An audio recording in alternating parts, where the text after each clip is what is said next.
Assalamualaikum warahmatullahi wabarakatuh.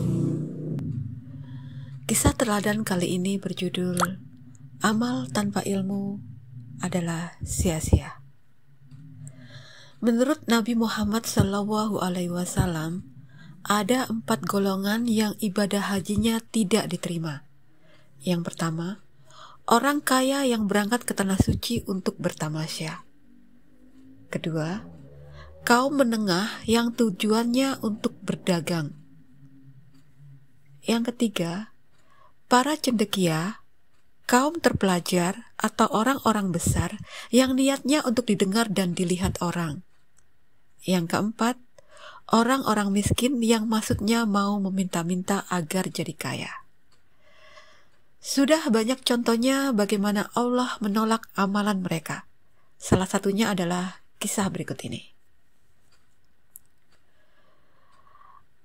Ada seorang hartawan yang lantaran banyak kekayaannya ingin berangkat ke tanah suci dengan kedua istrinya. Istri mudanya bernama Hasanah dan istri tuanya bernama Azizah. Hartawan itu tidak mau belajar tentang manasik atau cara-cara melakukan ibadah haji, karena memang di kampungnya, sampai di tanah suci, ia pun kebingungan. Pada waktu tawaf mengitari Ka'bah, ia tidak tahu apa yang harus dikerjakan dan apa yang harus dibaca. Untungnya, ia sempat diberitahu oleh seorang kawannya bahwa selama melakukan tawaf, ia cukup membaca doa Rabbana atina fid dunya hasanah wa fil akhirati hasanah. Ia sangat gembira karena kebetulan ia sudah hafal lantaran sering didengarnya dibaca oleh orang kampung. Tapi ada sepotong bagian yang berbunyi wa qina adzabannar yang ia tidak hafal. Biarpun begitu, jadilah asal tidak malu di tengah orang banyak kalau tidak membaca apa-apa. Maka digandenglah kedua istrinya di kanan dan di kiri. Kedua istrinya juga sama-sama tidak tahu apa-apa dan malah sembahyang waktu di kampung.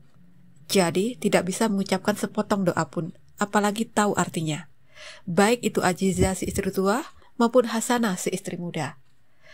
Maka ketika sudah 3 kali mereka mengelilingi Ka'bah dengan doa yang di dalamnya selalu diulang-ulang kata Hasanah, Hasanah, istri muda yang bernama Hasanah sangat bangga dan melirik dengan sombong ke arah Azizah si istri tua. Ia menyangka suaminya sedang menyebut-nyebut namanya terus sebagai luapan rasa cinta yang berlebih padanya. Sebaliknya, si istri tua menjadi panas hatinya dan dadanya nyaris meledak. Dikiranya suaminya hanya ingat pada Hasanah yang lebih muda dan cantik.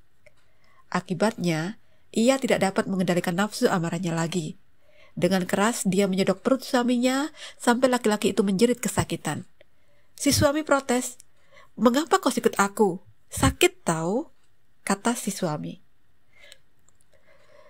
Istri tua menjawab, "Habis dari tadi yang disebut-sebut cuma Hasanah melulu, mentang-mentang ia masih muda dan menarik. Aku sekalipun tidak pernah kau panggil.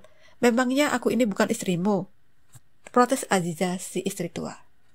Hartawan yang bodoh itu rupanya sadar akan kesalahannya, maka ia cepat-cepat berkata, "Maaf, aku hilaf."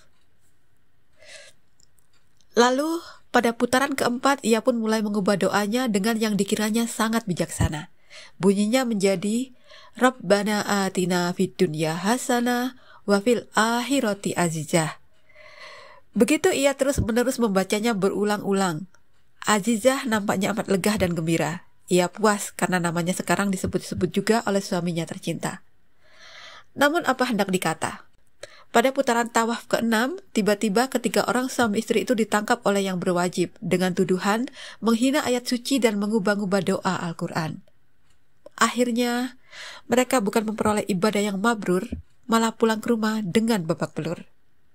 Itulah kenapa beramal juga harus tahu ilmunya, agar tidak celaka dan jadi sia-sia.